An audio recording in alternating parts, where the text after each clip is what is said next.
প্রথমবারের মতো বাংলাদেশের চলচ্চিত্রে অভিনয় করতে ঢাকায় এসেছেন পশ্চিমবঙ্গের জনপ্রিয় অভিনেত্রী মধুমিতা সরকার।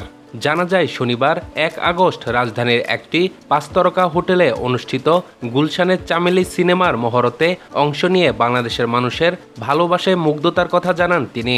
অনুষ্ঠানে বক্তব্য দিতে গিয়ে মধুমিতা বলেন, শুরুতে এত মানুষের উপস্থিতি দেখে তিনি কিছুটা নার্ভাস হয়ে পড়েছিলেন।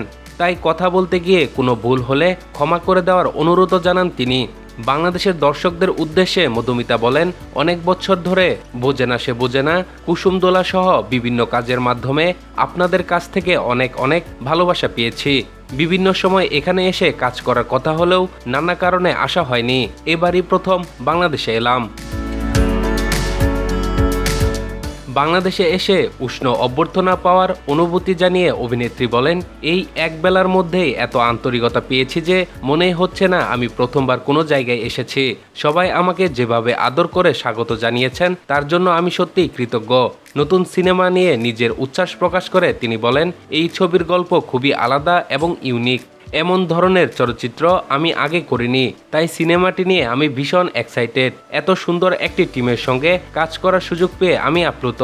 মধুমিতা আরও বলেন, শুটিংয়ের সময় আবার বাংলাদেশে এসে দেশটিকে আরও কাছ থেকে জানতে ও চিনতে চান। একই সঙ্গে এখানকার মানুষের ভালোবাসা ও সহযোগিতায় তার কাজের অভিজ্ঞতা আরও সুন্দর হবে বলেও আশা প্রকাশ করেন তিনি।